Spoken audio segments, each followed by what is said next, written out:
Hi friends, this is Shivaram Yadav and welcome to Nozivedu cinema talkies. Friends, ఈ వీడియోలో మీకు నేను మత్తు వదలరా పార్ట్ 2 మూవీ యొక్క రివ్యూ చెప్తానండి. ఈ మూవీలో శ్రీసింహ, ఫరియా అబ్దుల్లా, కమెడియన్ సత్య, రోహిణి, సునీల్ మరియు అజయ్ తదితరులు నటించారండి. మైత్రి మూవీ మేకర్స్ చెర్రీ మరియు హేమలత నిర్మించారండి. డైరెక్టర్ వచ్చేసి రితేష్ రాణా అండి. ఓవరాల్గా మూవీ బాగుందా అంటే మాత్రం నాకైతే అంతగా నచ్చలేదండి. పార్ట్ 1 హిట్ అవడంతో ఈ సినిమాను కూడా ఆ రేంజ్లో తీద్దామని చెప్పేసి మేకర్స్ అనుకున్నారండి. అందుకు తగ్గట్టుగానే కమెడియన్ సత్యాన్ని కూడా హైలైట్ చేస్తూ ట్రైలర్స్, టీజర్స్ రిలీజ్ చేశారు. పోస్టర్ మీద కూడా మనోని బాగా హైలైట్ చేశారండి. మరి మనం అదేదో ఎరగదీసేస్తాడులే సత్య అనుకుని మనం థియేటర్కి వెళ్తే కనుక ఖచ్చితంగా డిసప్పాయింట్ అవుతాము. నాకైతే కమెడియన్ సత్య కామెడీ అయితే అంతగా ఏమి ఎక్కలేదు. మీకు ఏమైనా నచ్చిందా లేదా అనేది కింద మీ ఒపీనియన్ కామెంట్ రూపంలో తెలియచేయండి.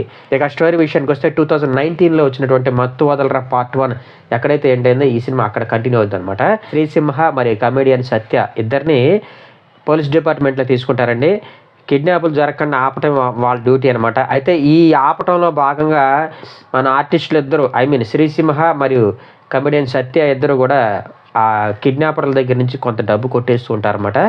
అది తర్వాత అలా పెరుక్కుంటూ పోద్ది. కాకపోతే వాళ్ళకు ఉన్నటువంటి అప్పుల దృష్ట్యా ఒకేసారి ఏదైనా పెద్ద జాక్పాట్ లాంటిది పెద్ద అమౌంట్ కొట్టేసి లైఫ్ సెట్ చేసుకుందని చెప్పేసి అనుకుంటారు. అందులో భాగంగానే వీళ్ళు ఒక మర్డర్ కేసులు ఇరుక్కుంటారన్నమాట వాళ్ళ ప్రమేయం లేకుండానే. తర్వాత దాని నుంచి ఎలా బయటపడ్డారు, మరి ఆ మర్డర్ని ఎవరు చేశారు అన్నది మీరు మూవీ చూసి తెలుసుకుంటే బాగుంటుందండి.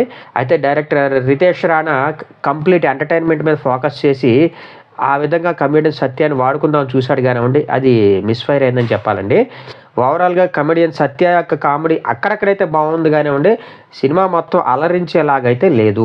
ఇక యాక్ట్రెస్ యొక్క పెర్ఫార్మెన్స్ విషయానికి వస్తే ఈ సినిమాకి మెయిన్ అట్రాక్షన్ ఎవరు ఉన్నారంటే అది కమెడియన్ సత్య అని చెప్పుకోవాలండి. ఆయన బాగా హైలైట్ చేశారు. ఆయన కూడా తన వల్ల చేతనైనంత వరకు మంచి అవుట్పుట్ ఇచ్చాడు కానివ్వండి, అది పెద్దగా వర్కౌట్ కాలేదు. ఓవరాల్గా కమెడియన్ సత్య మాత్రం ఈ సినిమాకు ఉన్నటువంటి మెయిన్ అట్రాక్షన్. ఆయన తర్వాత శ్రీసింహ, ఫరియా అబ్దుల్లా, రోహిణి గారు కూడా తమ క్యారెక్టర్స్ న్యాయం చేశారండి. ఇక మ్యూజిక్ విషయానికి వస్తే కాలభైరవ అందించినటువంటి బీజిఎం పర్లేదండి, మరీ సూపర్ అయితే కాదు, ఓ మాదిరిగా ఉంది. పాటలు అయితే నాకు తెలిసి సినిమాలో ఏమి ఉన్నట్టయితే అనిపించాల, అలాగా వచ్చి అలా వెళ్ళిపోయినట్టు అనిపించింది. ఓవరాల్గా బ్యాక్గ్రౌండ్ మ్యూజిక్ పర్లేదు. ఇక సురేష్ సంరంగం యొక్క సినిమాటోగ్రఫీ కూడా చాలా డీసెంట్గా ఉంది, పర్లేదు, మంచి అవుట్పుట్టే ఇచ్చాడు. కార్తీక్ శ్రీనివాస్ అందించినటువంటి ఎడిటింగు ఓకే అని చెప్తానండి, పర్లేదని అయితే చెప్పే విధంగా లేదు.